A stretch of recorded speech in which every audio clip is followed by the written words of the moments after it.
estamos inclusive na última aula, né? Então, gente, olha só, vamos lá.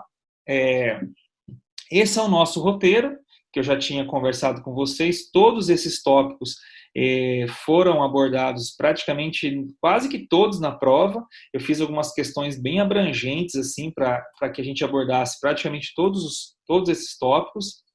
E nós paramos aqui, ó. Nós paramos na posição da cadeira para extrações. Ok? Então, a aula de hoje, nós temos apenas esses tópicos aqui, ó, que são os princípios mecânicos envolvidos na extração, princípios do uso dos extratores e fórceps, procedimento para uma extração fechada, técnicas específicas para a remoção de cada dente e cuidados pós-exodontia, tá? Então, assim, apesar de serem poucos tópicos, são tópicos que a gente eu vou com bastante calma, porque eu quero que vocês entendam muito bem isso, ok?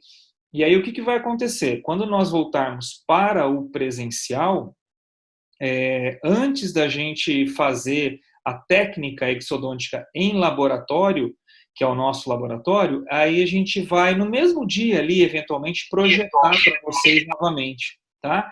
A gente projeta novamente alguns slides só para vocês relembrarem da aula de hoje, ok? Então, princípios mecânicos envolvidos na extração, ok? Bom, nós temos que entender alguns princípios que são princípios mecânicos mesmo, princípios da física, né? Eu vou retomar com vocês aqui esses 4 princípios, né? Que é o princípio de alavanca, o princípio de cunha, de roda e de eixo, ok? Então, assim, parece meio complicado isso, parece que realmente nós vamos relembrar a física lá da época do colégio, mas não é nada disso não. Na época do vestibular, né, do cursinho, mas não é nada disso não, tá? É bem simples, apesar de serem princípios da física, né, que eu, na minha opinião, física é extremamente difícil, mas a gente vai simplificar isso para vocês. No entanto, são princípios utilizados na exodontia e eu preciso falar aqui para vocês, tá? Bom, só relembrando bem rapidamente, já que nós vamos usar esses princípios para fazer a extração, né, o mecanismo de alavanca, né? O mecanismo de alavanca significa nós transmitirmos uma força modesta, né, para um pequeno movimento contra uma grande resistência. Então, é basicamente isso, né? Então, transforma uma pequena força em um grande movimento, aliás, em pequeno movimento de grande força. Parece meio confuso isso aí, mas ali na hora da extração, quando a gente estiver mostrando, vai ficar bem claro isso. Então, aqui é uma alavanca, né, onde nós vamos empregar um movimento aqui e, consequentemente, esse movimento terá uma ação aqui. Trocando em miúdos, assim, né, como a gente fala, pensando num dente, né, é um movimento no qual nós vamos fazer, por exemplo, na coroa de um dente.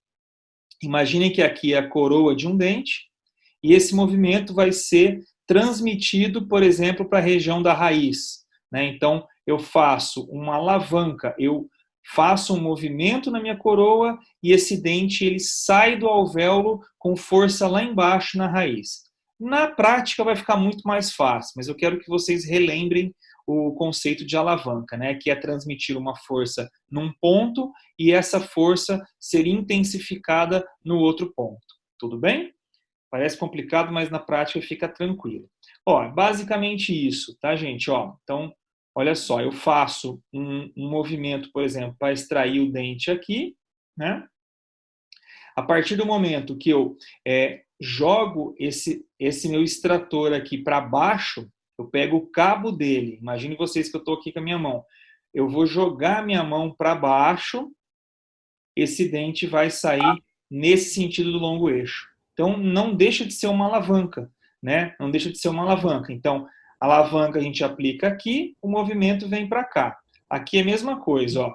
Então, no que eu desço a minha mão aqui, né? Eu faço uma força nesse sentido, posiciono o meu extrator, nós vamos falar um pouquinho dos extratores daqui a pouco, eu jogo a minha mão para baixo e o meu dente sai para cima. É mais ou menos isso, tá?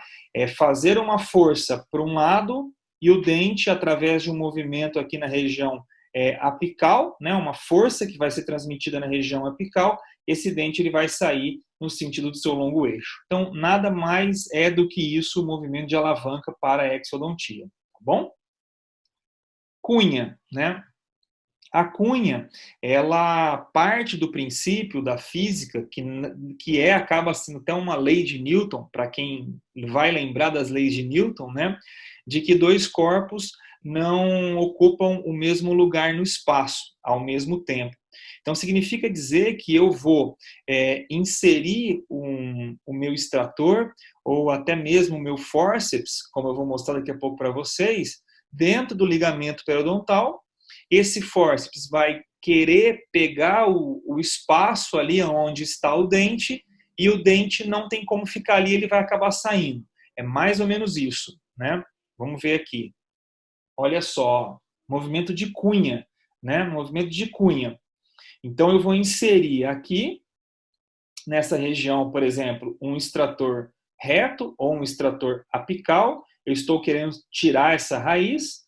Como, devido à lei de Newton, dois corpos não ocupam o mesmo lugar no mesmo tempo no espaço, quando esse extrator for entrando aqui no ligamento periodontal, ele não pode manter esse dente aqui, porque dois corpos não ocupam o mesmo lugar no espaço. O que vai acontecer com o dente? Ele vai sair do seu alvéolo.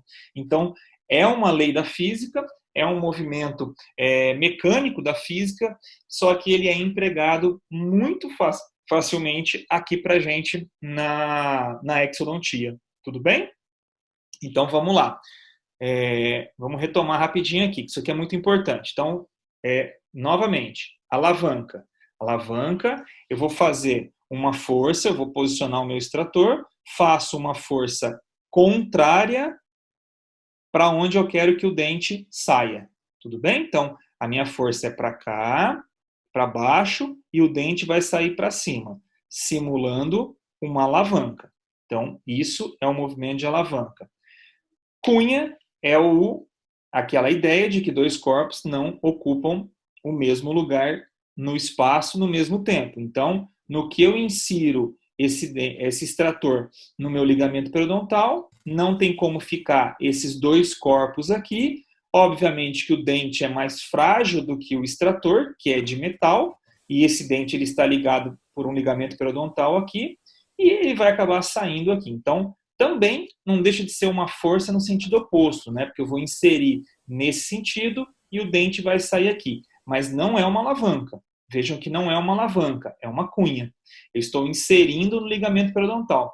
Como é que seria uma alavanca aqui? Se eu jogasse esse meu extrator para esse lado aqui, por exemplo, ó, nesse sentido para baixo, né? Se eu fizesse uma alavanca. Então, se eu jogar para cá, se eu fizer uma força nesse sentido aqui, ó, da seta que eu estou mostrando para vocês, é uma alavanca. Esse dente ele vai sair do alvéolo também. Só que nesse caso aqui, o porquê que eu não vou fazer esse tipo de movimento de alavanca? Porque eu tenho um dente aqui, ó, né? Então, aqui, se eu fizer uma alavanca, eu vou extrair essa raiz e eu vou luxar esse dente aqui. Então, nesse caso aqui, o mais indicado para raízes residuais, principalmente essas que estão entre dois dentes, realmente é a cunha, tá bom? Princípio de roda ou eixo, né? Os dois princípios. O que nós vamos fazer? Nós vamos fazer uma rotação no cabo do meu extrator, né? Eu faço uma rotação, essa rotação vai gerar uma força para que o meu dente saia do alvéolo. Olha só, é basicamente isso aqui, ó. Então, eu posiciono o meu extrator aqui. Olha a diferença. Eu gostaria que vocês entendessem aqui a diferença para alavanca e para cunha, tá? Então, ó, eu estou aqui, a ponta do meu extrator, ela está perpendicular ao meu dente, ok? E eu não vou levar ele para baixo, esse meu extrator, eu vou rodar ele. Se eu levar ele para baixo, eu estou fazendo uma alavanca, concordam? Se eu colocar ele aqui do jeito que está aqui, e minha força, minha mão, descer, for para baixo, é uma alavanca. Opa! É uma alavanca. No caso da roda ou do eixo, eu vou simplesmente girar. Eu giro a minha mão, mas eu não altero o eixo dele. Ele continua no sentido perpendicular. Ele está aqui, ó, perpendicular. O cabo dele está também perpendicular ao longo eixo do dente, como aqui, ó. Né? Então, o que eu vou fazer? Eu só vou causar uma torção, uma rotação e, consequentemente, essa raiz vai sair aqui para cima.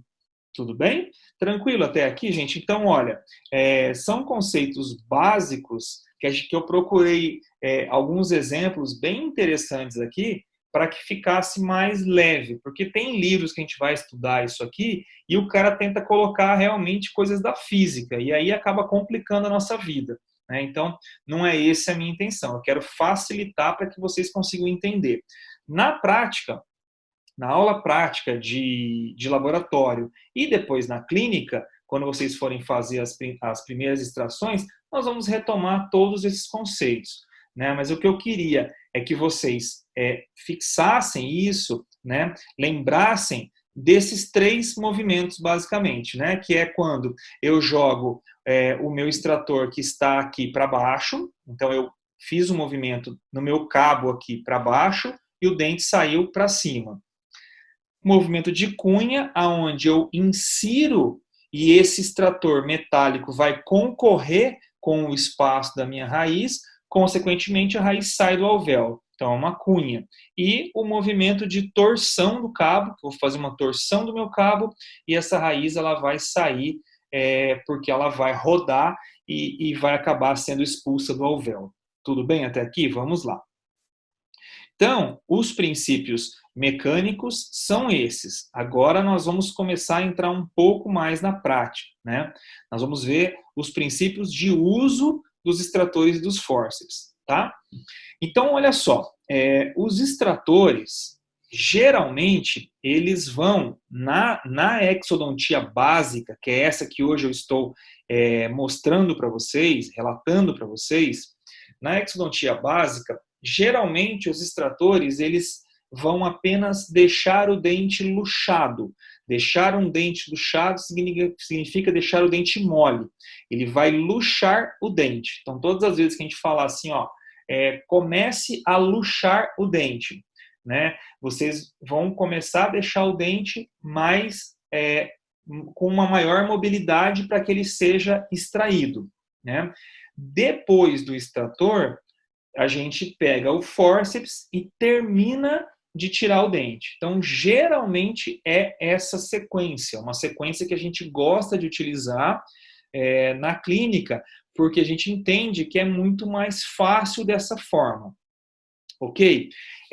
Fazendo uma observação aqui, embora talvez não seja nem o momento de falar isso para vocês, mas assim, tem como eu extrair um dente só com extrator? Tem.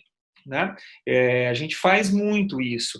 Na realidade, para extrair dentes do siso, terceiro molares, né, terceiro molar retido, praticamente a gente não usa fórceps, a gente extrai só com extrator. Né? Pela experiência, quando a gente vai aumentando ali a nossa curva de aprendizagem, por exemplo, hoje um pré-molar, que é por indicação ortodôntica, dá para tirar só com extrator? Dá. Né? Mas, para quando nós estamos começando, é legal tentar seguir essa sequência. Então, primeiro a gente deixa o dente luxado com o extrator e pega o fórceps. Por outro lado, dá para extrair também só com fórceps? Em muitos casos dá, né? Mas é mais difícil. Né? O dente vai estar muito duro, caso o dente não tenha nenhuma mobilidade, o dente vai estar muito duro no seu alvéolo, eu corro risco até mesmo de eventualmente fraturar a raiz caso eu não faça uma luxação com o extrator. Então essa é a ideia, tudo bem?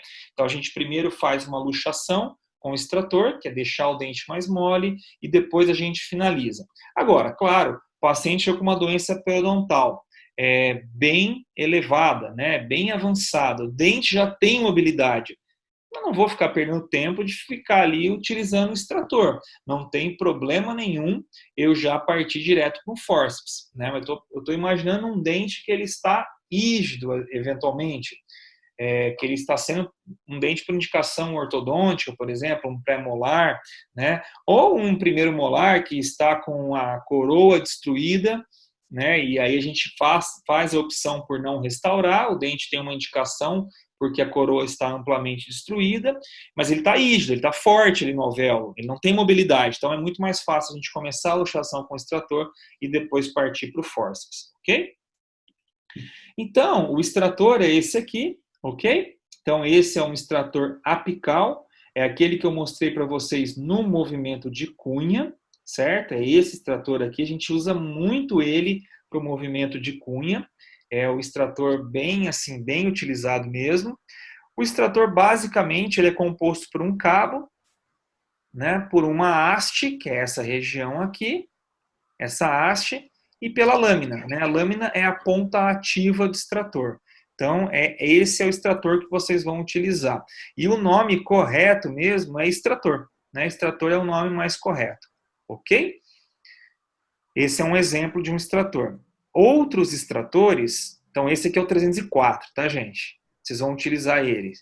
E aqui é um joguinho de Selden, que a gente chama. O joguinho de Selden, ele é composto por 3 extratores. É um extrator reto e 2 extratores do tipo bandeirinha. Então, chamar tudo isso aqui de bandeirinha não está certo, porque bandeirinha é um tipo de extrator, ok? É só nomenclatura, né? Não importa muito isso, mas é nomenclatura. Cada extrator do tipo bandeirinha é para um dos lados. Então, aqui eu tenho o lado direito, eu vou utilizar para a extração de dentes do lado direito, do meu quadrante direito, e aqui o lado esquerdo eu vou utilizar para a extração de dentes do lado esquerdo. E aí eu tenho um reto também, que é um número 1 ou número 2. Às vezes a gente usa até o 1, mas alguns jogos vêm com o número 2 e fica dessa forma, ok? Então vocês vão usar esses 4 tipos de extratores. O extrator 304, que é um extrator tipo apical, né? Ele tem uma ponta aqui muito interessante para utilizar movimento de cunha, e nós vamos utilizar esses três outros tipos de extratores aqui, que é um jogo, né, composto por um jogo chamado jogo de Selden, onde nós utilizamos esse aqui também com movimento de cunha, dá para ser utilizado, dá para usar também aquele movimento de roda, né, que eu comentei com vocês, e esses dois aqui também, movimento de roda. Mas isso vai ficar muito bem tranquilo de entender lá no laboratório e depois na clínica. Tipos de fórceps, eu acho que vocês já tiveram tudo isso aí com o professor Vilmar, ele já passou tudo, mas só relembrando aqui, nós temos o fórceps número 1, que é utilizado para incisivos superiores e para canino superior, tá? Ele tem uma ponta reta. 150 é utilizado para premolares superiores, e aí aqui, gente, é muito importante isso, né? Essa questão do número do fórceps. Eu vou fazer até uma parada aqui com vocês, porque isso aqui é extremamente importante. Por quê?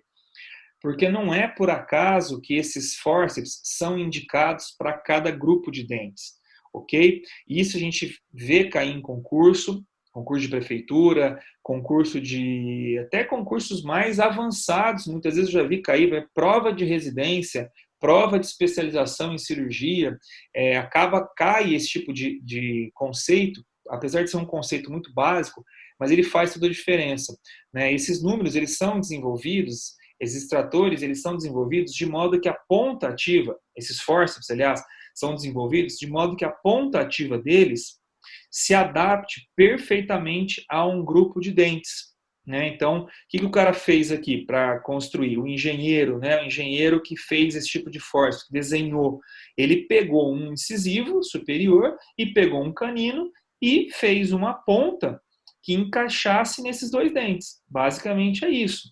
Então, eu posso utilizar esse extrator aqui para extrair um molar? Não vai dar certo.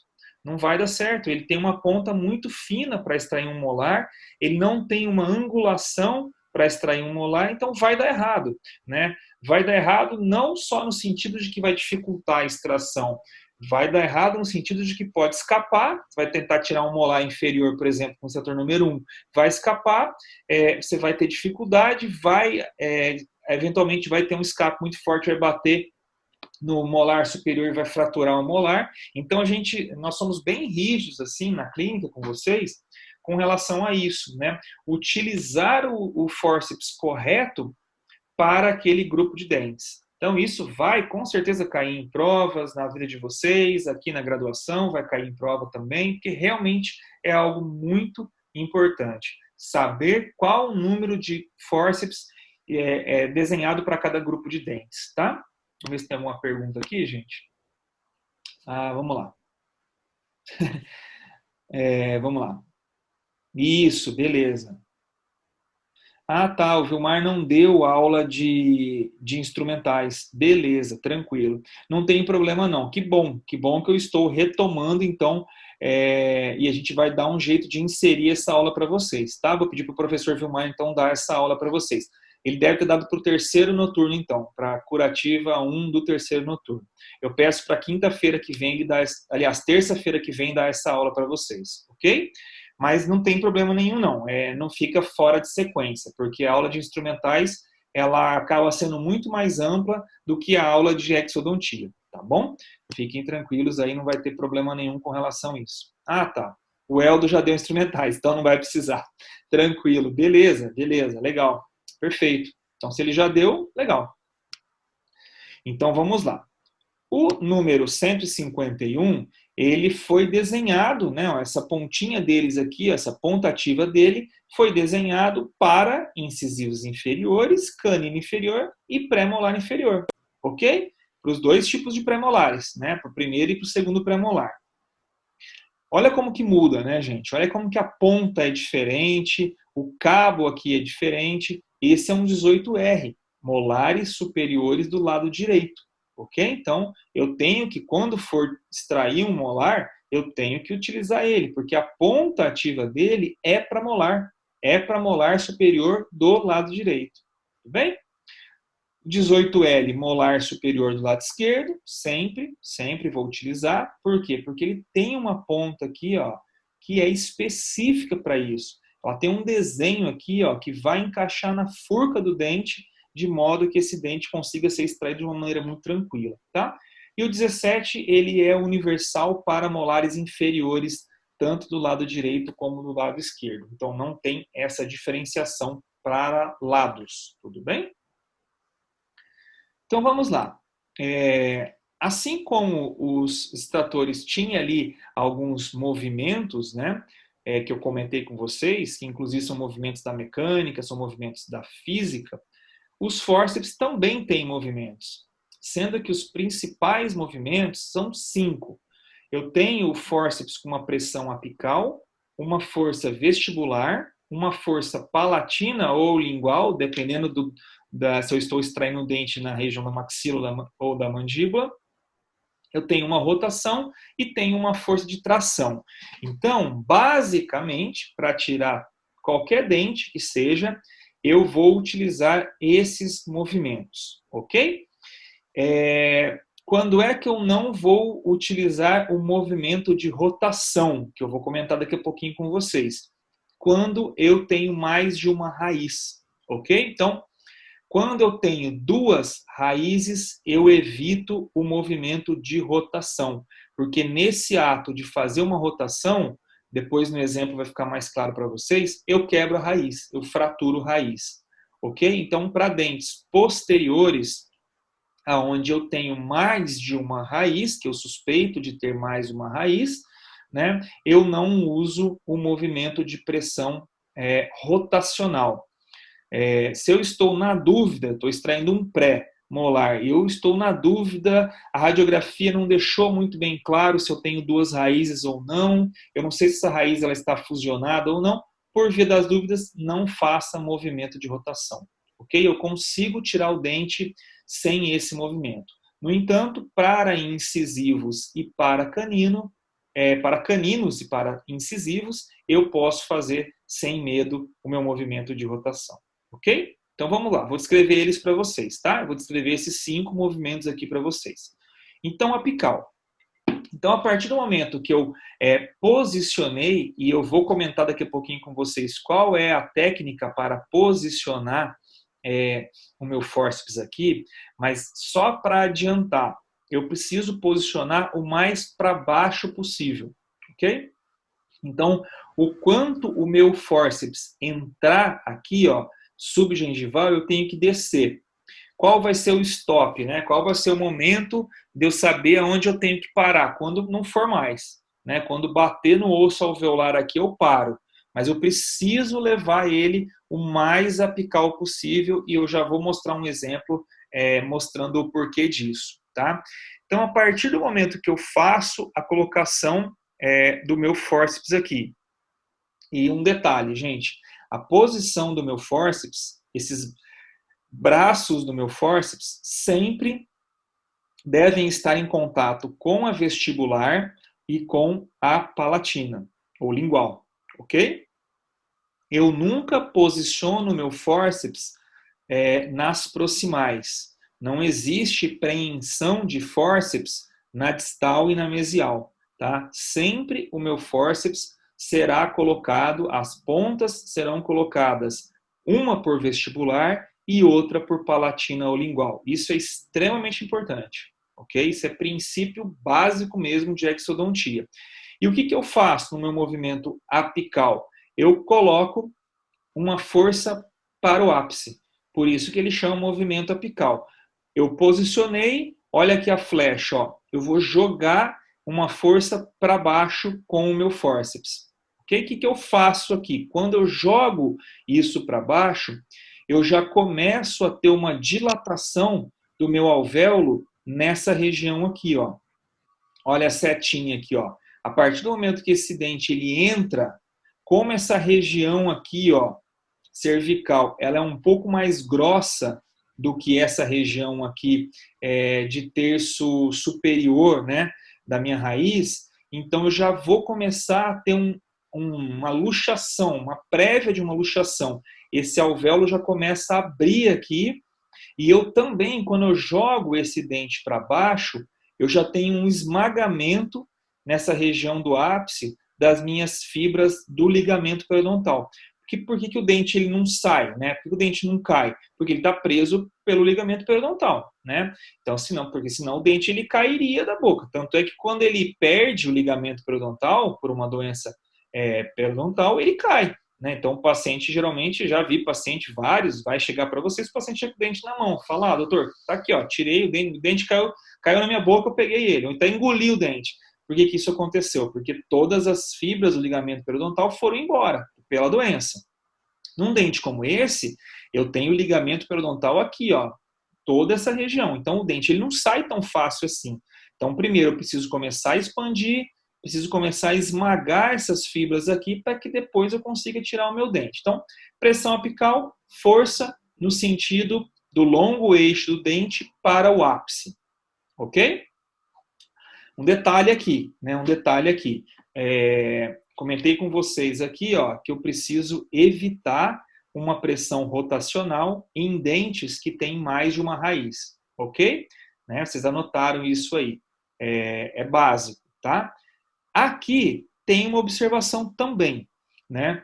Imaginem vocês que nós estamos extraindo um dente pré-molar ou até mais comumente molar, e eu tenho uma íntima relação com o seio maxilar, através da minha radiografia, seja ela periapical, seja ela panorâmica, ou através da minha tomografia, eu vejo que o ápice do meu dente está em íntimo contato com o seio maxilar.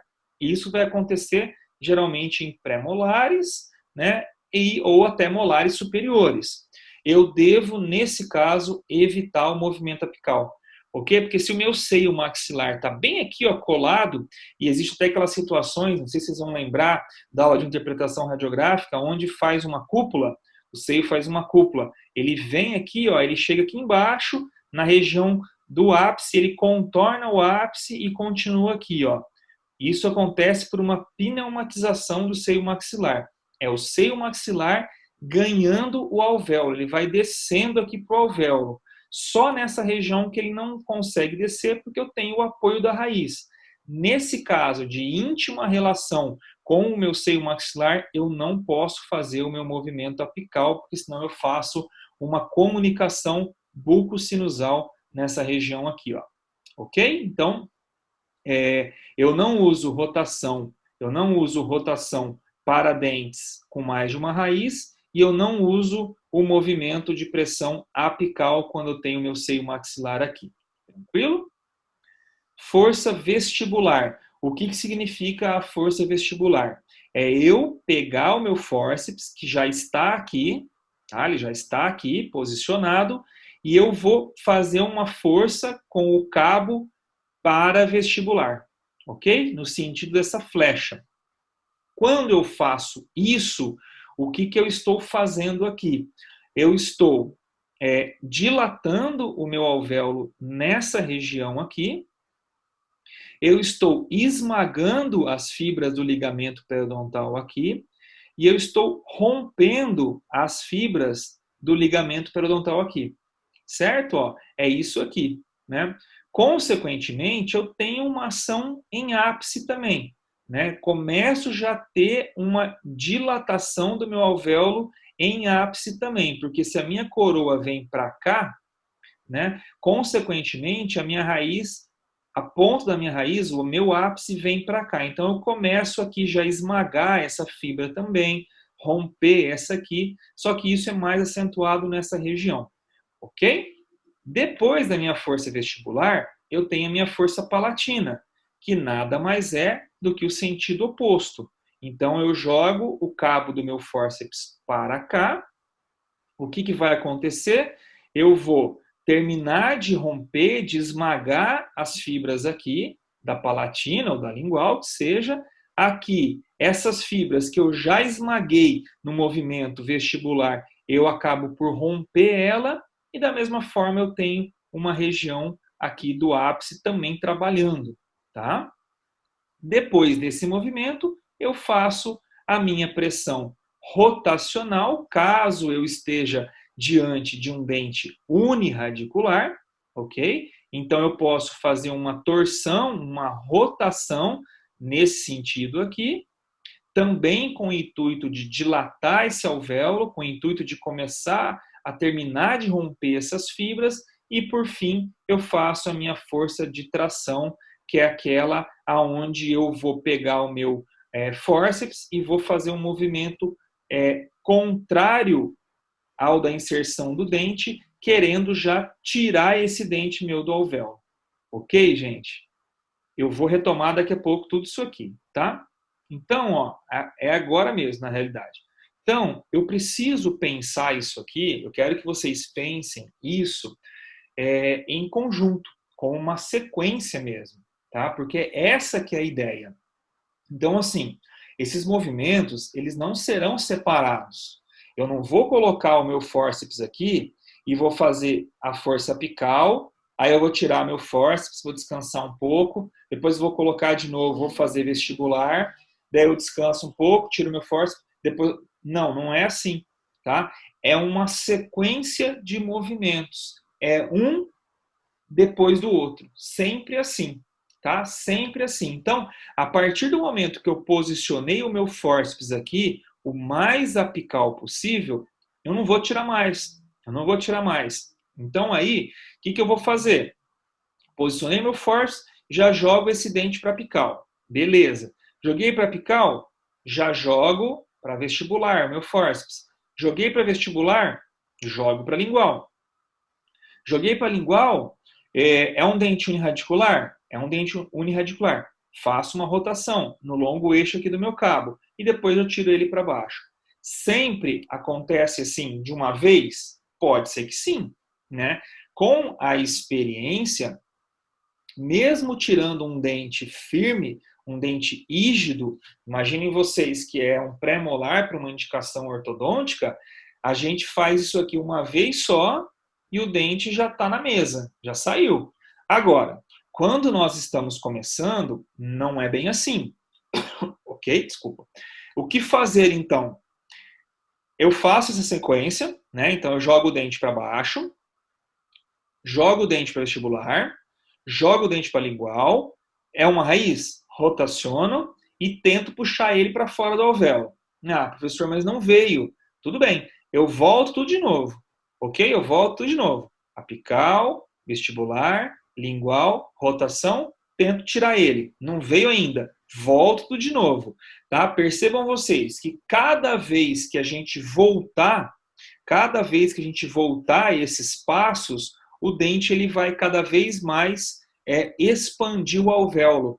Ele vai cada vez mais expandir o alvéolo, vai cada vez mais esmagar essas fibras, vai cada vez mais romper essas fibras, até que chega um momento que ele desiste. E ele sai. Ok? Então essa é a ideia. Tá? Então eu não posso ficar preso em um movimento só. Tá? Não posso ficar só fazendo força apical ou só fazendo força vestibular, né? Não, porque não dá certo. Você vai fazer muita força. E a gente tem que já meio que fazer um trato aqui, né? Um contrato com vocês de que exodontia não é força. Tá? Eu sempre gosto de falar isso para os meus alunos. Então, se você está precisando empregar muita força, reveja a sua técnica, ok? Porque exodontia não combina com força.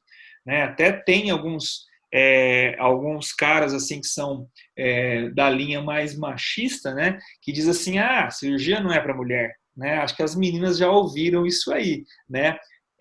Maior besteira do mundo. Tá? Desconsiderem isso. Quem fala isso é porque está colocando muita força. Né? Eu conheço ótimas cirurgiãs, né? Uma das melhores cirurgiãs que operam ortognática aqui no Brasil é mulher, né? É mulher. Eu tenho várias aqui para citar. Por quê? Porque cirurgia bucomaxilofacial, de uma forma geral, né? Mas principalmente a exodontia, não é força. Não é força. Ok? É muita técnica, é fazer isso. Então, pode ser que alguém vai fazer isso aqui numa sequência e o dente vai cair na mão? Legal, beleza. Né? Principalmente se o dente já tem uma doença periodontal, já tem mobilidade, a gente faz isso aqui só uma vez e o dente sai. Agora, se não tiver, se é um dente rígido, garanto para vocês que não vai sair de primeira. Tá? Não é apenas uma sequência dessa aqui que o dente vai estar na mesa, vai estar nas suas mãos. Ok? Não. A gente faz uma vez, volta todos os passos e dessa forma a gente vai muito lentamente dilatando esse alvéolo até que o dente sai. Tudo bem? Então guardem isso. Não é força. Portanto, as meninas que estão na aula fiquem tranquilas, porque é jeito, não é força. Não existe esse negócio, mas eu não tenho força para tirar dente. Isso é besteira, tá? E aqui eu sempre gosto de colocar esse exemplo aqui, tá?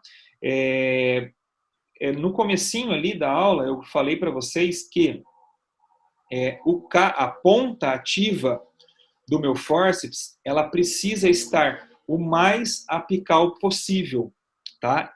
E isso tem que acontecer. Então, olha aqui esse exemplo. Nesse exemplo, o cirurgião não desceu tudo. Olha aqui essa distância, ó. Daria para ter descido mais. Mas ele parou. Ele colocou aqui, entrou um pouco na gengiva, ele parou. Esse ponto aqui chama ponto de rotação, ou fulcro. Né? Na física a gente chama de fulcro. Então, quando esse fulcro, quando esse ponto, esse centro de rotação está muito aqui, nessa região, porque eu não desci o meu fórceps, é muito comum eu ter uma fratura de ápice radicular, ok? Porque eu faço uma força muito grande aqui, nessa região coronária e no terço superior aqui da minha raiz, e também eu faço uma força excessiva em terço médio, né?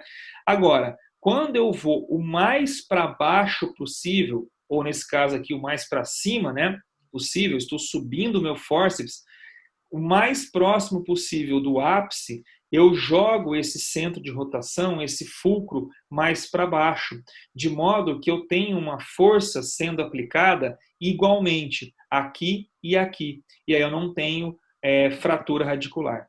Okay? Então, o certo é jogar o mais para baixo. Lembrem disso. Eu tenho que inserir a ponta ativa do meu fórceps o máximo que eu conseguir subgengival até bater no osso. Enquanto não bater no osso, eu vou descendo. Ah, mas pode entrar mais? Pode entrar muito mais que isso aqui, caso o paciente tenha uma perda óssea. Né? Se esse osso aqui já foi perdido por uma doença periodontal, a sua ponta ativa vai vir aqui, ó, melhor ainda, não tem problema nenhum. Mais fácil vai ser a sua extração. Tudo bem? Então, vamos lá. Então, agora nós vamos no procedimento propriamente dito para se fazer uma extração. Visto os princípios e visto os princípios de uso mesmo, né, dos extratores e dos fórceps, nós vamos fazer agora os princípios básicos para a extração, ok? Então, a ideia hoje é passar para vocês a técnica fechada, tá? Nós vamos ter depois uma aula, a próxima aula vai ser a extração para uma técnica aberta, ok? Qual que é a diferença disso?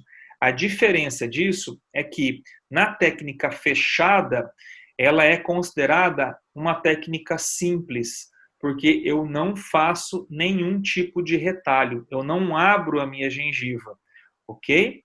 Na técnica aberta, eu preciso fazer um retalho, eu preciso abrir a minha gengiva e expor o meu osso, porque existe algo que não está favorecendo a minha extração, né? Então, quando eu tenho que começar a empregar uma força muito excessiva, é uma indicação de técnica aberta, tá? Quando eu tenho uma quantidade muito grande de destruição coronária, ao ponto de eu não ter apoio para fórceps e extratores. Então, aqui a gente mostra essa figura, é bonitinha, aqui tem o dente, né? O dente está rígido. Mas imaginem vocês como é que eu vou apoiar esse fórceps aqui se esse meu dente tivesse quebrado bem aqui, ó, no limite ósseo, ó, né? E acontece. Né? Eu tenho raízes, restos radiculares, que elas estão totalmente intraóssea. Né? Então, o que eu tenho que fazer? E aí já vai ser o tema da aula que vem. Eu tenho que desgastar esse osso. Como é que eu faço o desgaste desse osso? Fazendo uma técnica aberta. Por que técnica aberta? Porque eu tenho que abrir essa gengiva. Então, eu abro essa gengiva e desgasto meu osso. Tá?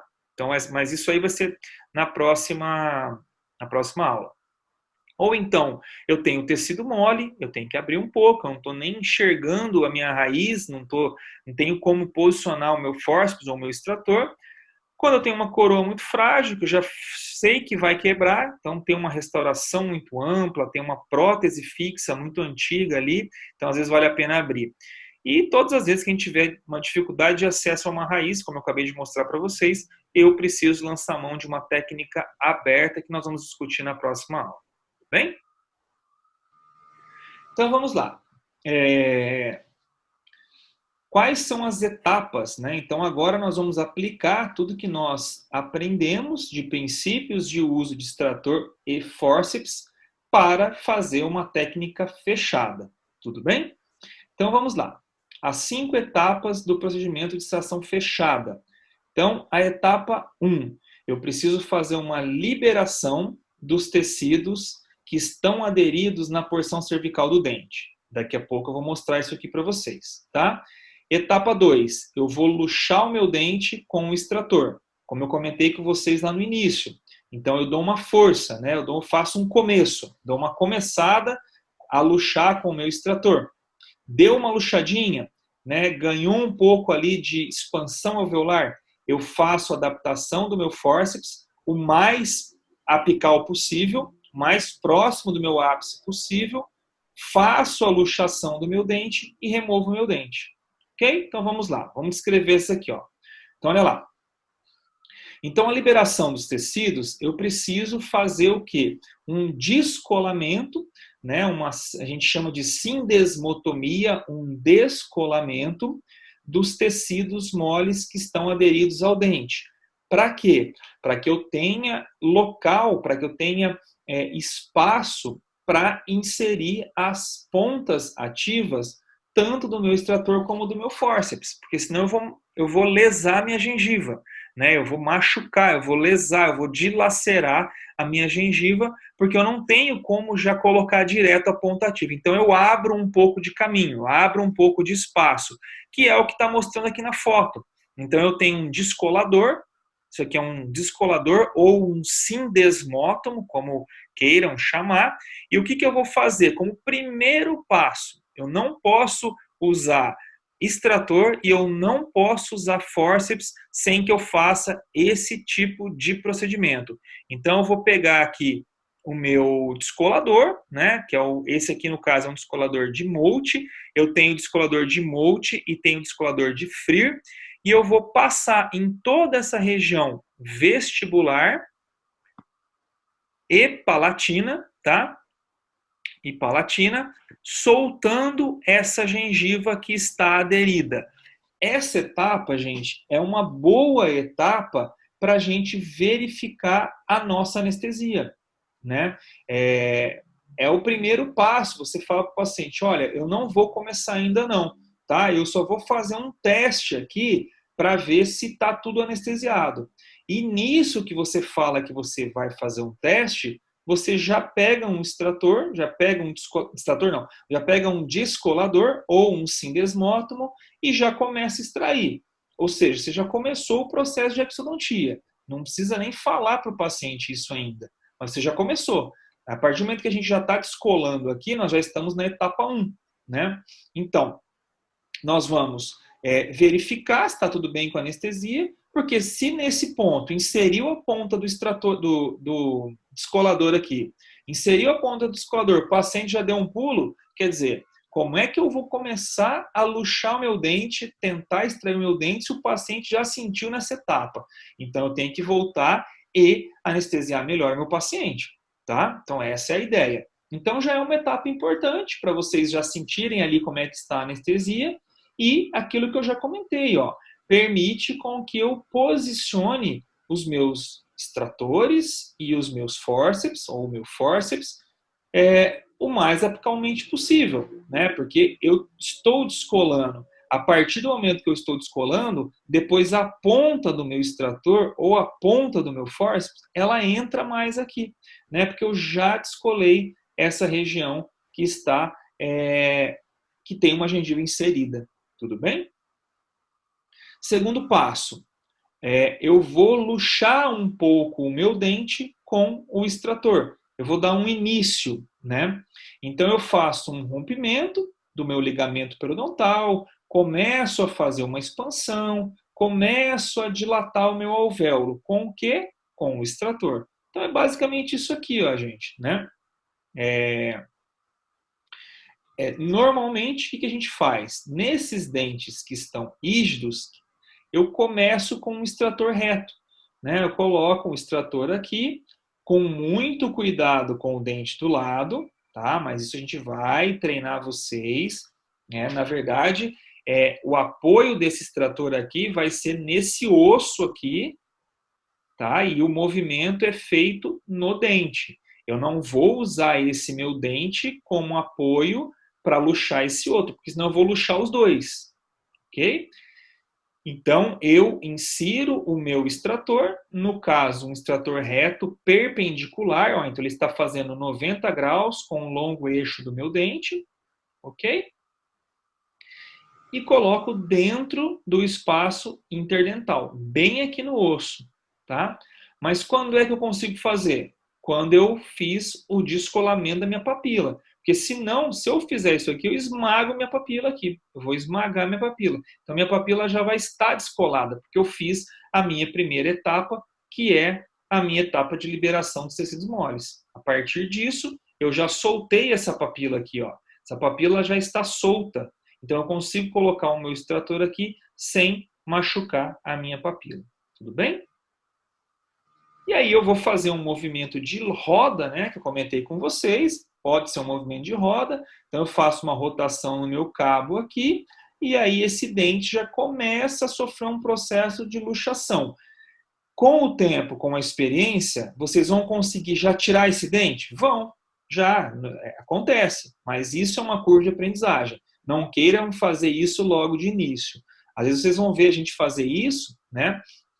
quem vai assistir cirurgia com a gente no consultório, ou ali na demonstração da clínica, vê, mas pô, o professor tirou o dente só com o extrator. Mas isso são anos de experiência, não façam isso de início. Utilizem o extrator no início apenas para fazer uma luxação. Olha lá, ó, então essa é o movimento. Ó. Então, eu já descolei essa papila, já descolei essa gengiva, já descolei essa papila. Vou tirar esse dente aqui, ó. Então, olha, esse extrator, ele não toca nesse dente aqui, ó. Porque esse aqui eu não vou tirar. Eu não vou tirar, eu não vou extrair. Ok? Então, ele vai entrar no espaço interdental. Quando eu fizer uma torção no meu cabo, percebam que o longo eixo aqui do meu extrator ele não muda. Esse extrator ele não vai nem para cima e nem para baixo. Ele fica na mesma posição. A única coisa é que ele vai fazer uma torção no cabo. Quando eu fizer essa torção no cabo, esse dente já começa a sofrer um processo de luxação. Ok? Olha lá. Né? Agora, claro, né, gente, ó, olha só, eu não tenho esse dente, o paciente não tem esse dente. Eu posso abusar muito mais do meu movimento de luxação com extrator. Eu não tenho dente vizinho, né? Aqui eu tenho, ó, né? Aqui o dente ele está intacto e eu não quero tirar o do meu lado. Ah, mas o professor, eu quero tirar esses dois. O paciente tem indicação para tirar os dois. Aí tudo bem. Aí eu não preciso ficar tão preocupado em não apoiar nesse dente aqui. Aí eu posso colocar o cabo aqui no meio dos dentes, fazer uma torção, né? Nem que aconteça um pouco de luxação nesse, vai ser até bom, né? Vai ser até interessante, né? Aqui também, ó, eu não tenho dente. Esse dente já foi perdido, já foi extraído. Então, eu posso caprichar um pouco mais. Eu não preciso ter medo, né? Agora, numa situação aonde eu tenho um dente vizinho, né, como esse caso aqui, ó, que eu não vou extrair, esse é um movimento perigoso e eu não posso, de forma alguma, fazer um apoio aqui. Né? O ideal aqui, gente, é que o parceiro que está operando, amigo de clínica ali, o parceiro de clínica, fique de olho, inclusive, nesse dente aqui. Tá? É sempre interessante. Né? Além de sugar, né, o parceiro de clínica, além de sugar, de não deixar sangue aqui, eventualmente de afastar, o parceiro de clínica ele tem que ficar atento em várias coisas, como, por exemplo, se esse dente não está sofrendo um processo de luxação, se esse extrator não está machucando o lábio aqui do paciente, porque o cirurgião, às vezes, ele está focado aqui, ó. Ele fica tão preocupado com esse movimento, isso quando a gente está começando, é claro, né? A gente acaba não tendo uma visão 360 graus. A gente não está, às vezes, enxergando esse dente, né? Não está enxergando que está pressionando o lábio aqui do paciente, então tem que tomar cuidado isso. E quem alerta? Quem alerta é o parceiro é o auxiliar, né? O cirurgião 2, né? O 02. É o 02 que vai ajudar ali na hora de ver isso aí, ok? Bom, agora eu vou adaptar o meu fórceps. Então vejam, tirando esse dente aqui, né? Eu já descolei, olha como está tudo descolado, ó. Aqui está descolado, tá? Eu já fiz a minha sindesmotomia. Essa papila já está descolada, já desinseri essa papila. Eu já, inclusive, coloquei o meu extrator aqui, comecei a fazer um movimento de torção para que o dente comece a luxar. Agora eu vou pegar o meu fórceps, vou colocar o mais apical possível até essas duas pontas ativas aqui chegarem aqui embaixo, né, baterem no osso. Por isso que o exemplo aqui não mostrou, né? Eu não tinha uma foto descolando a palatina, mas a palatina também vai ser descolada, ok? O extrator não vai trabalhar na palatina. Um extrator nunca trabalha na palatina e na lingual, tá? Vocês vão utilizar o extrator 100% dos casos só na vestibular. Mas o descolamento da minha gengiva tem que ser feito na palatina também, ok? Então, olha lá. Eu preciso ajustar as minhas pontas abaixo do tecido mole, ok? E como é que eu consigo posicionar essas pontas por baixo aqui? Descolando, né? Única forma. Se eu não descolar, se eu não fizer a minha sindesmotomia, eu vou mascar toda essa gengiva aqui do meu paciente, tá? Então, eu não posso pegar tecido mole, eu não posso encostar nos dentes adjacentes. E eu preciso usar, nesse caso aqui, um extrator 18R nesse caso aqui, porque eu estou extraindo um molar superior, portanto um 18R. Por quê? Porque não vai escapar ao ponto de machucar o meu paciente. Eu já vi casos, tá? Eu já vi casos de escapar esse fórceps e quebrar o dente aqui embaixo, rachar no meio o dente aqui embaixo, e isso foi em clínica de graduação, né? Começando ali, o aluno errou no número do fórceps. Moral da história, nós tivemos que dar um implante para o paciente, tivemos que fazer um implante de um dente inferior para o paciente. Olha que bagunça, né? Eu já vi esse extrator aqui escapar e cortar e fazer um rasgo no lábio do paciente aqui, já vi acontecer isso. São acidentes que podem acontecer. Como é que a gente faz para minimizar? Uma técnica correta, seguindo todos esses passos que eu estou ensinando para vocês, que nós vamos treinar no laboratório e usando o material adequado, né? Usando o fórceps aqui que seja o número adequado, tá? Aqui é só para a gente relembrar da aula de instrumentais, né? Isso aqui é a correta empunhadura, né? É assim que a gente pega o fórceps para dentes superiores e para dentes inferiores. Na realidade, praticamente a mesma coisa, não muda muito, né? Mas vejam que muda só a posição aqui do fórceps, porque aqui eu vou trabalhar em cima, então a curvatura tem que estar para cima, e aqui eu vou trabalhar embaixo, a curvatura tem que estar para baixo, ok? Olha lá. Então, essas pontas serão paralelas ao longo eixo. Então, a ponta está assim, o longo eixo está aqui. O mais apical possível, tá? Então, olha lá, ó. O mais apical possível. Eu vou fazer um movimento agora para onde? Que eu comentei com vocês. Para vestibular, depois para palatina. É um dente com mais de uma raiz? Não vou fazer rotação e depois eu faço um movimento para baixo de tração. Ok? É mais ou menos isso. Luxação do dente com o fórceps. Qual é o objetivo? Já comentei isso aqui com vocês também. Na medida do momento que eu estou fazendo o meu movimento para vestibular e para lingual, eu estou luxando, eu estou rompendo, esmagando fibras e expandindo o alvéolo, tá?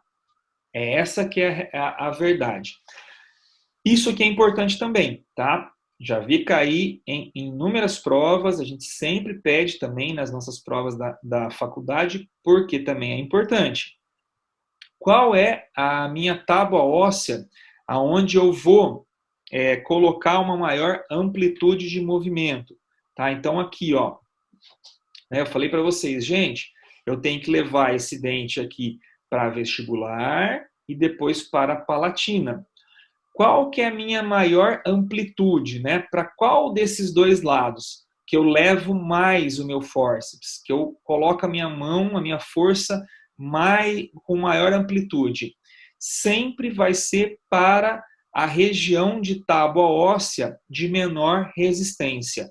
No caso, tábua óssea vestibular de todos os dentes, exceto molares inferiores, que a tábua óssea de menor resistência é a lingual. É o que está escrito nesse slide aqui, ó, tá? A minha maior amplitude de luxação, basicamente do sentido vestibular e palatino, será sempre com maior amplitude para a tábua óssea de menor resistência. No caso, maxila, todos os dentes, mandíbula também, exceto os molares, aonde a minha maior resistência, minha menor resistência está na tábua óssea lingual, na mandíbula. Tudo bem, gente? E olha lá. E aí o que eu vou fazendo, tá? Eu não tiro o meu fórceps, eu não vou tirar, Mas à medida que esse dente ele vai sendo luxado, né? Então, ó, eu joguei para cá, joguei para cá. Esse dente ele está amolecendo. A partir do momento que esse dente está amolecendo, eu consigo ir jogando a minha ponta mais para baixo. Então, quanto mais eu conseguir ir descendo aqui as minhas pontas ativas, mais fácil vai ficando. Porque eu vou levando aquele meu centro de rotação aqui, ó, que eu mostrei para vocês naquela figura, o mais para baixo possível, vai ficando uma espécie de uma alavanca de menor força, vai ficando cada vez mais fácil. Tudo bem? Então, para alguns dentes, eu uso movimentos de rotação. Basicamente, dentes unirradiculares. Certo, gente? Olha lá. Então, eu vou sempre tentando ajustar o meu fórceps o mais apical possível e eu vou a todo momento reajustando isso. Essas forças que eu falei para vocês, para vestibular e paralingual, elas são lentas, tá? São lentas e eu não posso, de maneira alguma, colocar forças extremas, forças intensas. Né? Poxa, professor, mas não está luxando nada, não está luxando nada. A gente tem que rever a técnica, ok? A gente tem que rever a técnica. Eventualmente, a gente tem que abrir um retalho e fazer uma exodontia aberta, ok? Mas, no geral, acontece sim a luxação. Acontece sim a luxação. E, por fim, né, gente, a remoção do dente. Eu vou tirar o meu dente e aí eu consigo tirar o dente e extrair, fazer a minha exodontia. O movimento de extração, ele vai ser feito para baixo, tá? Ele vai ser feito para baixo, uma força leve também, no sentido de expulsar o meu dente do alvéolo, tá? O que eu faço com a mão oposta, né? Então, para quem opera com a direita, qual vai ser a função da mão esquerda? Ou para quem opera com a esquerda, qual vai ser a função da mão direita? Sempre proteção dos tecidos moles. Eu preciso a todo momento proteger o meu lábio, a minha bochecha, a minha língua. Por quê? Porque esses instrumentais podem escapar. Podem escapar. Eu uso essa mão oposta para estabilizar a minha mandíbula em dentes inferiores. Vou mostrar para vocês o que é isso, mas basicamente eu seguro a minha mandíbula para não dar nenhum tipo de torque no meu côndilo, para não fazer muita força no meu côndilo, porque a mandíbula é um osso móvel, né? Então, como é que eu vou fazer esses movimentos para lá e para cá, né, de vestibular e palatina na minha mandíbula? A mandíbula vai tentar acompanhar. No que ela tenta acompanhar, a minha ATM começa a sofrer. Então, quando a mão oposta, eu seguro aqui, ó, posso segurar a minha mandíbula para fazer o meu movimento com os meus fórceps. Tudo bem? Basicamente é isso, gente. Papel do assistente, né? Já comentamos alguma coisa. Então, ele precisa de fato auxiliar, tá, gente? Fechem com o grupo de vocês e tenham extrema atenção. Tenham extrema atenção na hora da cirurgia. Tá? Não é porque não é dia de você extrair, hoje eu vou só auxiliar. Então eu posso ficar sossegadão, posso ficar tranquilo, posso ficar olhando para cima, posso ficar conversando. Não, não. A cirurgia ela é sempre composta por dois cirurgiões, né? Tem ali o principal, que é o 001, e tem o 02, né? É tão responsável quanto, né? O auxiliar, no caso de vocês, é tão responsável quanto. Quando eu estou lá operando com a minha assistente, a minha responsabilidade é extremamente diferente da dela, né? Porque ela não tem formação, ela não é dentista, ela não tem formação, ela não é cirurgiã, mas ela faz tudo isso para mim. Ela já é muito bem treinada a fazer tudo isso aqui, né? Mas no caso de vocês que estão em dois cirurgiões, mesmo que sejam dois cirurgiões em formação, os dois têm a mesma responsabilidade naquele ato. Então, prestar bastante atenção, não desfocar. Começou a cirurgia, começou a contar o cronômetro. Então, é um procedimento cirúrgico. Eu não posso ficar perdendo foco, eu não posso ficar parando a minha cirurgia por motivos banais, para conversar, para descansar um pouco. Não posso, eu tenho que terminar logo. O paciente está ali, começa a passar um pouco a anestesia, ele começa a ficar agitado, sobe a pressão arterial dele, começa a sangrar mais, aí vai passando a anestesia, ele começa a sentir dor, sobe ainda mais a pressão, ele começa a ficar, acelerar os batimentos cardíacos, ou seja, não dá para ficar esperando muito. Claro, não quer dizer que vocês vão fazer correndo, não é isso, é precisão e técnica, mas o que não dá é para ficar demorando muito por motivos banais, tudo bem? Então, olha só, é visualizar a cirurgia mesmo, é ajudar a afastar tecido mole, né? Dar ali, instrumentar mesmo, dar o instrumental. Você já sabe, você tanto quanto cirurgião, já sabe qual é a sequência cirúrgica, né? Vocês já sabem que o primeiro instrumento que vai usar é o descolador, de Mote ou Freer, então já fica com ele na mão, já dá ali para o cirurgião principal, né? Depois disso, eu sei que eu vou usar, por exemplo, um extrator, já fica com ele na mão, então vai auxiliando. Tudo isso não parece, mas diminui tempo cirúrgico, né?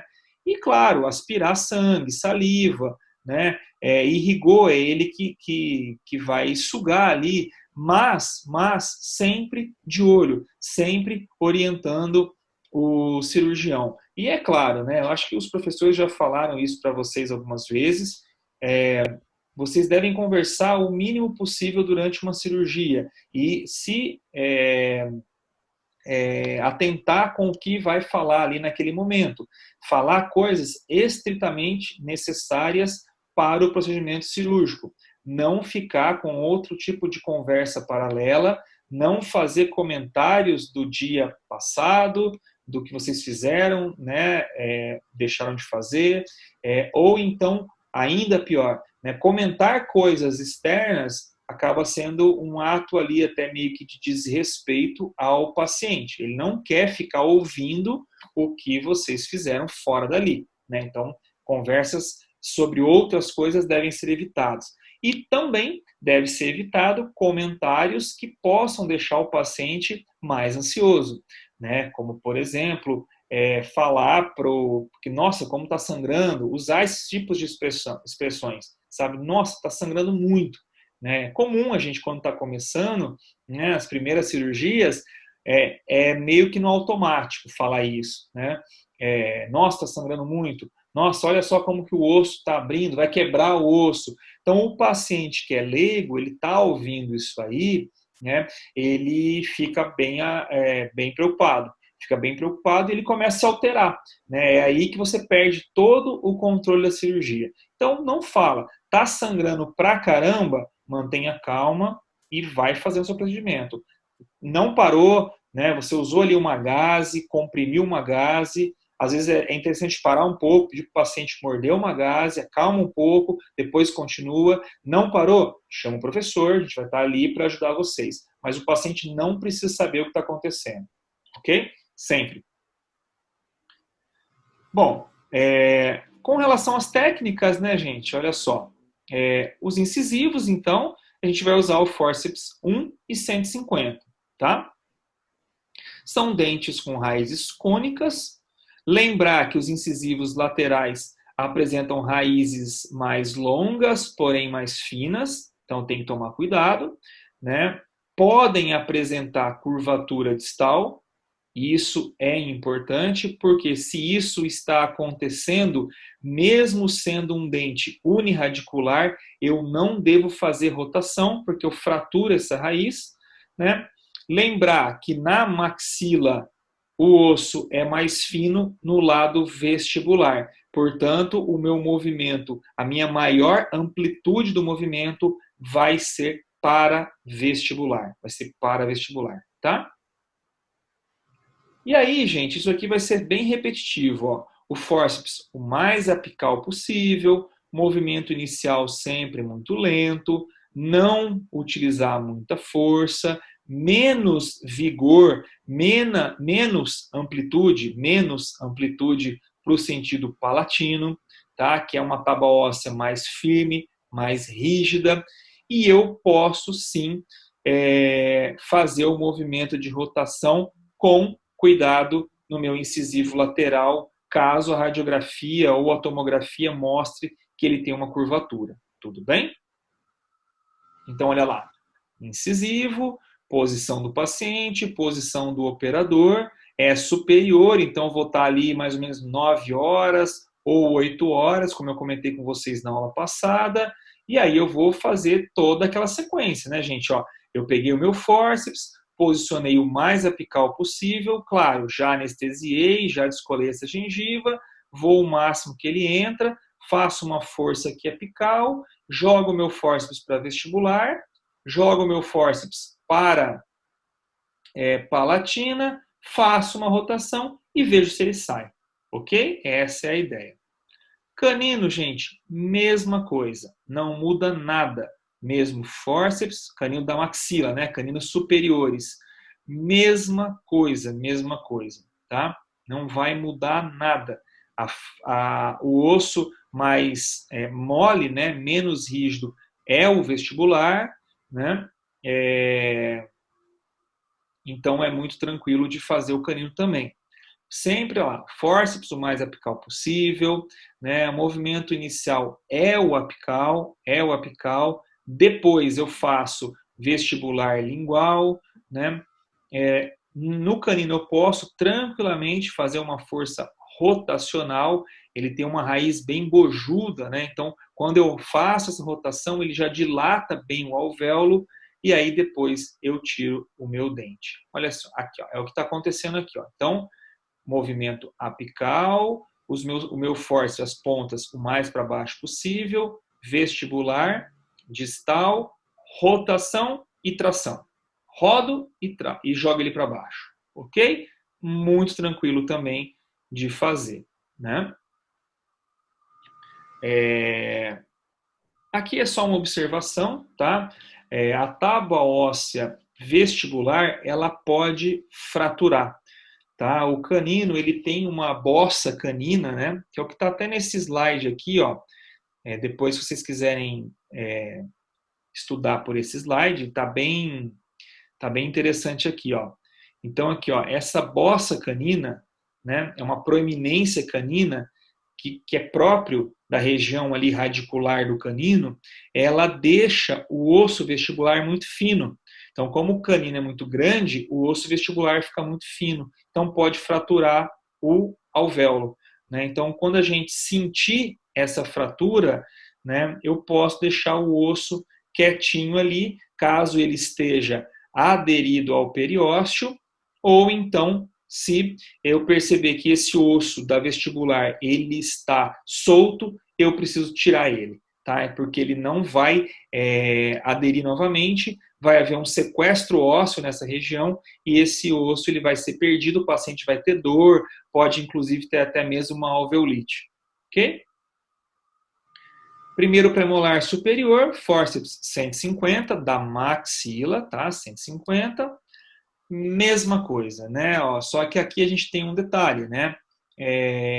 Ele geralmente, claro que existem variações anatômicas, mas geralmente ele é uniradicular nos primeiros 2/3 e depois ele bifurca, né? Se ele bifurca, eu não posso fazer rotação, porque no primeiro premolar superior eu tenho geralmente duas raízes. Então, eu não posso fazer o movimento de rotação, porque essas raízes são finas. E no que eu faço o movimento de rotação, elas se fraturam. Tá? Elas se fraturam. Eu tenho que tentar luxar o máximo possível com o extrator para depois pegar o fórceps. Tudo bem? Aqui, ó. Força rotacional deve ser evitada. Tá? Eu devo evitar a minha força rotacional. Tábua óssea de maior força, né, vai ser para vestibular, né, os movimentos são para vestibular de maior amplitude e eu consigo tirar esse dente também de uma maneira muito tranquila. Olha só, gente, aqui, ó. Eu posiciono meu fórceps o mais apical possível. Posso, sim, fazer um movimento apical, ao menos que o meu seio maxilar esteja muito próximo, o que não é comum no primeiro premolar. Tá? Não é muito comum o seio chegar aqui. Pode chegar, mas não é muito comum. Né?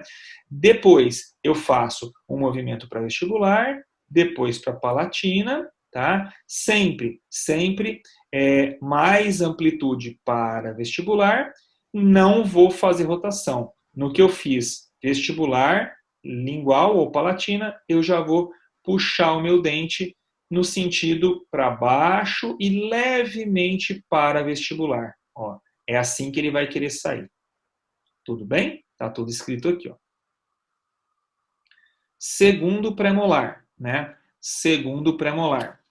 Ele tem uma raiz mais grossa e existe uma tendência de ser uniradicular, pelo menos é o mais comum, né? Ah, mas tem variação anatômica? Tem, né? Pode acontecer, mas é raro. Geralmente ele tem apenas uma raiz, ele é uniradicular. Se ele é uniradicular, eu posso sim fazer um movimento de rotação. Tá? Ao menos que eu detecte através de uma radiografia, de uma tomografia, que tem duas raízes, mas não é muito comum não o segundo premolar da maxila ter duas raízes. Geralmente ele é assim, ó. Geralmente ele é uniradicular. Gente, vejam, não muda, ó. Eu faço apical, o movimento, né? Caso eu tenha o seio maxilar aqui, eu evito apical. Jogo meu fórceps para vestibular, jogo meu fórceps para palatina, posso fazer uma ligeira rotação e puxo meu dente com um movimento de tração para baixo e ele sai. Tudo bem? Molares, né? Molares, só lembrando, fórceps 18R, lado direito, 18L, lado esquerdo. Molares superiores, né? Superiores. Pressão maior, né, para vestibular, né? Maior amplitude para vestibular. Faço apical? Posso fazer, desde que meu seio esteja aqui, ó. Olha que interessante. O seio está aqui alto, ó, bem alto. Então eu vejo que tem osso aqui, ó, separando o meu seio maxilar. Nesse caso, tranquilamente eu faço apical. Faço apical. Faço para vestibular, faço para palatina e extraio o meu dente, né? Nesse caso aqui é vestibular, tá, gente? Ó, aqui é vestibular. Por isso que ele começou para cá, ó, vestibular, palatina, extraio o meu dente. Tudo bem? Não realizo movimentos rotacionais. Não realizo movimentos rotacionais, porque, inevitavelmente, no que eu rodo aqui, essa raiz fratura. Tá? Não tem jeito. Ela vai fraturar, ela não vai aturar. Né? Segundo molar superior, mesma técnica. Tá? Mesma técnica, não muda muito, não muda muito. Posso ter raízes fusionadas, mas eu posso ter também raízes separadas. Mesma técnica, para fazer o apical nessa região, eu tenho que tomar cuidado com o seio, então eu preciso ver se não está próximo do seio. Terceiro molar superior, basicamente a mesma coisa, mas vai ser um tema específico de uma aula, porque já é um dente terceiro molar que a gente dá ele dentro de uma aula específica, até porque é um dente que tem uma certa tendência de ser retido, né? Ele tem raízes cônicas, geralmente. Se ele está parcialmente retido, né, ou até mesmo quando ele está irrompido, é muito difícil da gente colocar o fórceps lá atrás. Então, esse é um dente que praticamente a gente faz só com o uso de extratores. A gente só usa extrator para remover. Eu não consigo colocar um fórceps para extrair um terceiro molar superior. É muito lá atrás, tá? Dentes da mandíbula, né? Olha aqui que eu estava comentando a mão oposta, né? Então, imaginem vocês, eu vou fazer todos esses movimentos aqui para tirar o dente em um osso que é móvel. Então imagine eu jogando essa força aqui para vestibular, para lingual, para cima, né? O que vai acontecer? Esse osso vai ficar movimentando, né? Porque é móvel, diferente da maxila. Se ele vai ficar movimentando, para onde que vai vir a minha força? Para o côndilo, né? Então acontece capsulite, acontece sinovite, que são inflamações de articulação temporomandibular, de ATM, pós-extração. Eu já vi vários casos como esse. O paciente vem no pós-operatório se queixando de dor na ATM. Ele fala, ó, antes da extração não tinha. Claro que não é nenhuma complicação tão grave, claro que isso aí existe uma tendência de passar, mas não é legal, né? O paciente vai ter uma dor aqui na região de ATM por uma exodontia. Não é uma coisa muito legal, né? Raramente o cirurgião vai conseguir degenerar a ATM em uma exodontia. Só se o cara for um cavalo, né? Só se ele tiver uma força extrema de modo a danificar uma ATM, mas é muito raro. Só se colocar uma força muito excessiva. Mas uma capsulite, uma sinovite pode acontecer sim. Por isso que a gente tem que apoiar, né, a mão, né, os dedos da mão oposta aqui na mandíbula, ele está segurando a mandíbula. Então ele não vai deixar com que essa força, com que essa mandíbula movimente e com que essa força dissipe aqui para a região da articulação temporomandibular, tá? Dentes anteriores, fórceps número 1, 151, incisivos e caninos, é a mesma técnica, né? A mesma técnica, lembrando que também o osso vestibular ele é mais fino do que no lingual, então eu vou fazer a minha maior amplitude para vestibular, mas, gente, não mudou nada. Não mudou nada. Eu preciso apenas acertar isso aqui, ó. Preciso acertar isso aqui. Preciso empregar a mesma técnica já descrita. Movimento o mais para baixo possível das pontas do meu fórceps, movimento apical, vestibular, lingual. Nesse caso de dentes anteriores da mandíbula, a maior amplitude é para vestibular, né? E o movimento de tração para tirar o meu dente. Ok? Olha lá, não mudou nada, né? Não mudou nada. Faço o movimento rotacional tranquilo. Os dentes anteriores da mandíbula geralmente são unirradiculares.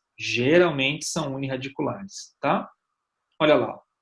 Mesma coisa, tá? Então eu vou colocar o meu fórceps o mais apical possível até tocar nesse osso. Vou levar o meu fórceps, a ponta do meu fórceps para vestibular.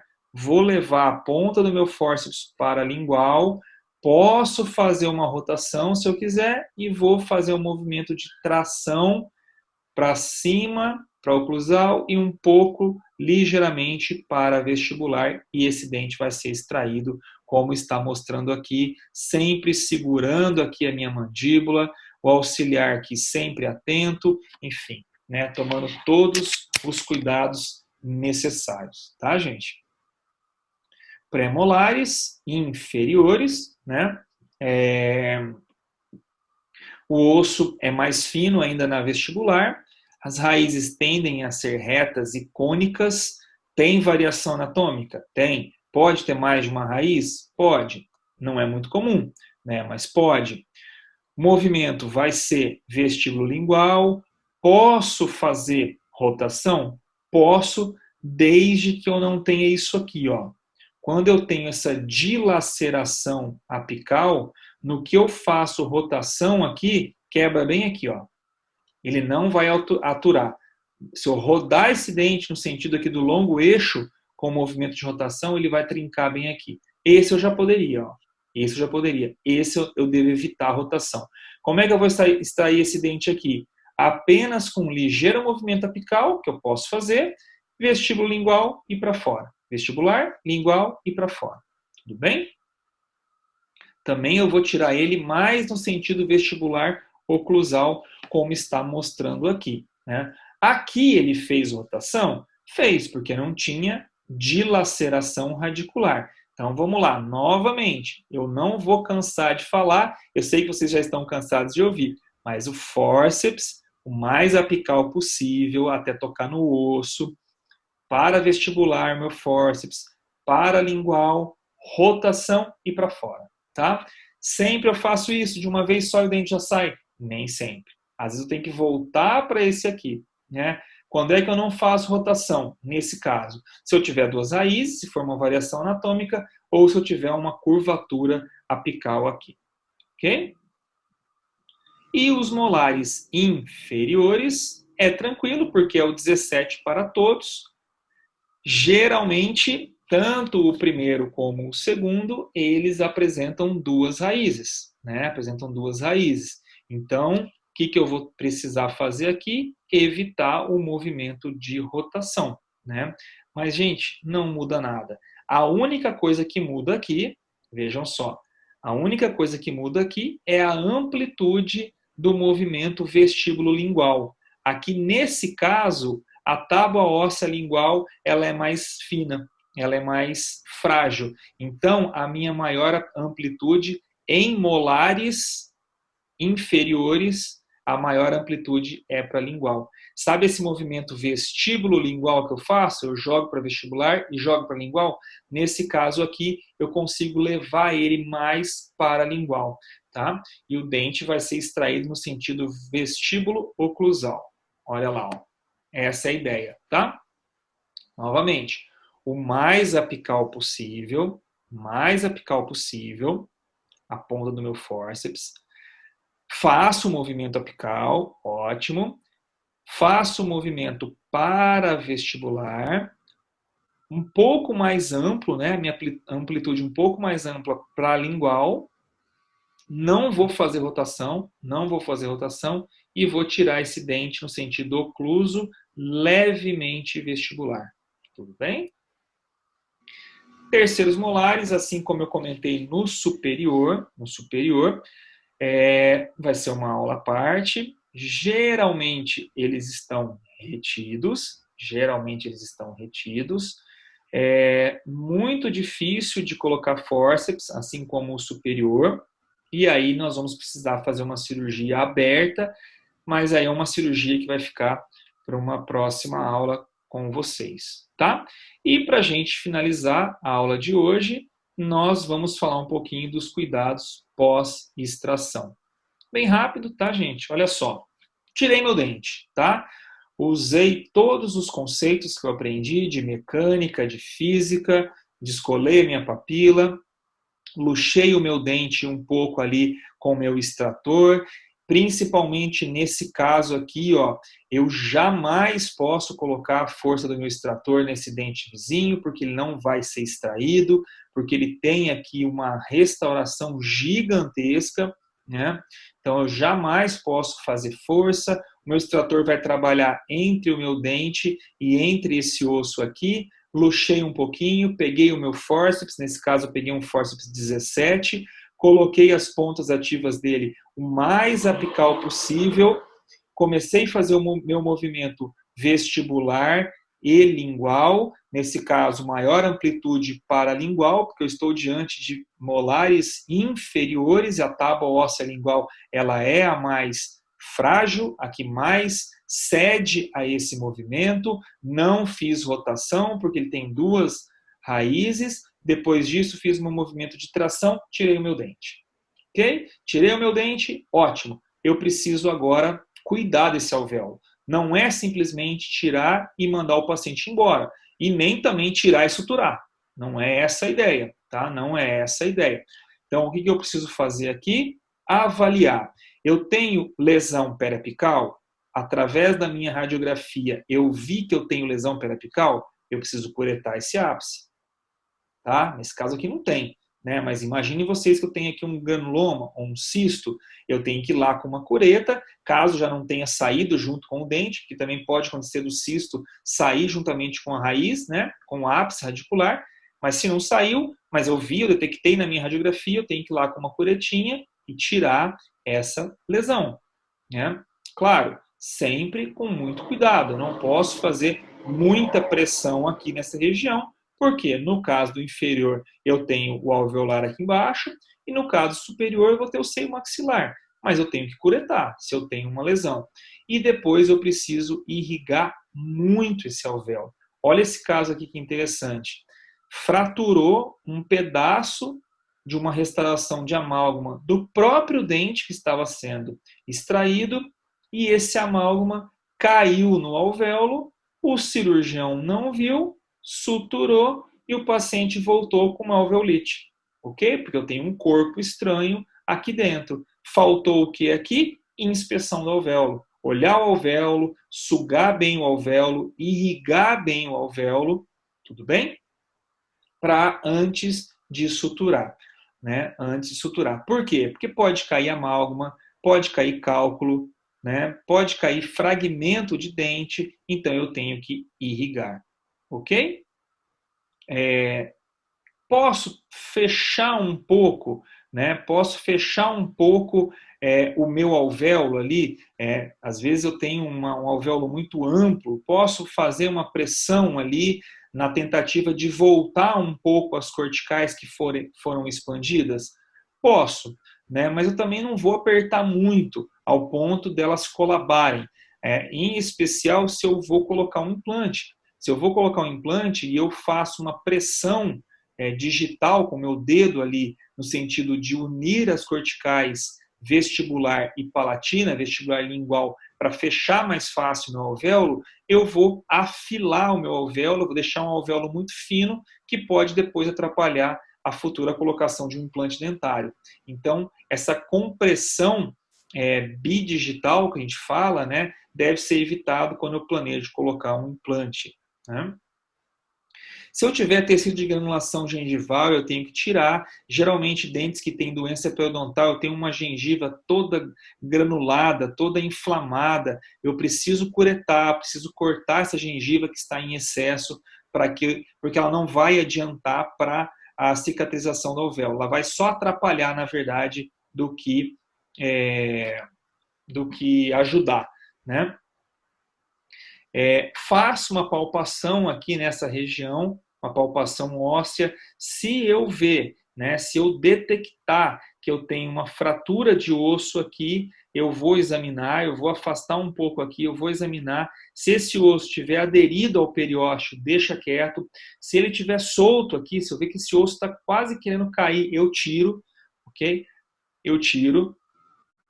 Se eu tiver espículas, né, eu posso ter, como eu expandi esse alvéolo, joguei o dente para vestibular, joguei para palatina, se eu sentir, quando eu palpar aqui, que tem alguma ponta cortante, às vezes uma fratura dessa tábua óssea aqui que está muito pontiaguda, eu preciso descolar um pouco essa gengiva, passar uma limazinha para osso, de modo que fique liso, que na pressão aqui, quando eu passar o meu dedo nessa região, eu não sinta nenhuma elevação. Não sinta nenhuma elevação. E aí, depois que eu fizer tudo isso, né, então, todos esses passos aqui, ó, né, que a gente comentou, né, eu vou coretar a minha região apical, vou remover resíduos com a minha irrigação, vou eventualmente apertar um pouquinho as minhas corticais, se eu não for fazer implante, né, tiro a minha gengiva, fiz tudo isso, detectei aqui se eu não tenho nenhuma espícula óssea, se não tem nenhuma osso pontiagudo aqui, beleza, tá tudo feito isso, eu vou aguardar um pouco, esperar esse alvéolo sangrar um pouquinho, preencher por sangue, isso é interessante, esse alvéolo vai preencher por sangue, quando ele tiver preenchido com sangue, aí sim eu vou suturar. O legal aqui é pedir para o paciente morder uma gaze, e essa é a maneira correta do paciente morder uma gaze. Eu preciso dobrar essa gaze de modo que ela entre aqui, ó, e de modo que quando o paciente morder, ele tenha uma compressão dessa região do alvéolo. Deixo ali por um período, né, uma gaze úmida, umedeço ela em soro fisiológico, deixo ali uns 2, 3 minutos, isso vai fazer um controle hemorrágico, e quando eu tiro essa gaze, eu vou observar que esse alvéolo está totalmente preenchido por sangue, eventualmente já tem até mesmo a formação de um coágulo, se eu esperei aí 5, 6, 8 minutos, e aí eu posso proceder à minha sutura. Tudo bem, gente?